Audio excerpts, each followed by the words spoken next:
Hello common people, this is Common Guy Reviews and I am your lovely host Pepsi. You remember when I said, This was Common Guy Reviews and I am your lovely host Pepsi and I'll see you in the next month, when we are coming in with a movie I am really itching to see. well, that movie hasn't arrived yet, it is supposed to come next week and that is if my small log at the theater shows it. There's always has to be that if. But now let's drop in for our Friday night.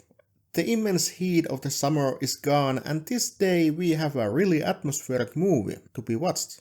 I'll try and keep the spoilers to the minimum, but if you want to experience the whole movie by yourself before comparing our superior opinions, I'll wait you right here.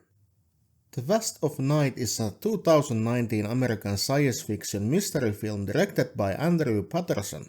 It was co-produced and written by Patterson, who was under the pseudonym of James Montague, and Craig W. Sanger.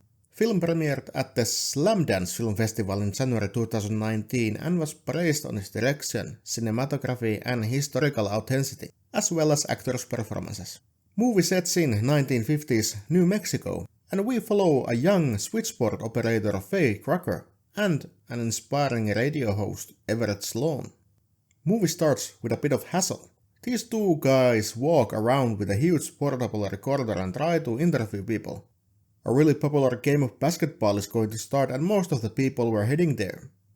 During this, Everett and Faye strolled across the streets. They talk a lot of different things and honestly so much that it kind of makes you pace out.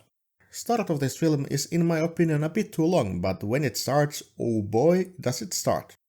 During her work, Faye finds a virtual frequency that interferes the lines, and she then contacts Everett, who is also doing his work as a radio host, and asks if he hears the same weird signal as she does. Together they start to investigate that what is this weird signal about. Everett suspects that it has something to do with the Soviets, but things start to go so much deeper. I absolutely love that this movie stays so true to its era. 1915 and it does not sway from that time. Every tech they use, cars they drive, decorations at the homes, and how people dress is on point.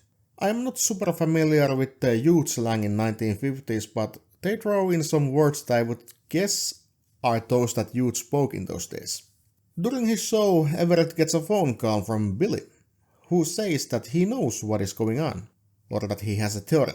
He explains something about military stuff, and when questioned, Billy says that nobody believes him because he's black, which is pretty accurate for those days. Billy says that black people and some Mexicans were drafted off to clean some place where they encountered some kind of sound that was now disturbing the lines of the radio. The same sound, I mean. They could ask no questions or what they were seeing, but now he recognized the sound.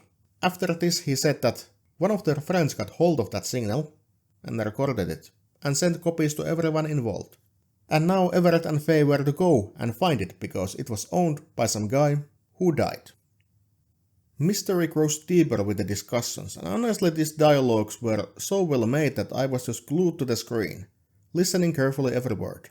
I also have to give a full point to the actors who executed these dialogues perfectly. It is not an easy job to be a great storyteller, I know that from an experience.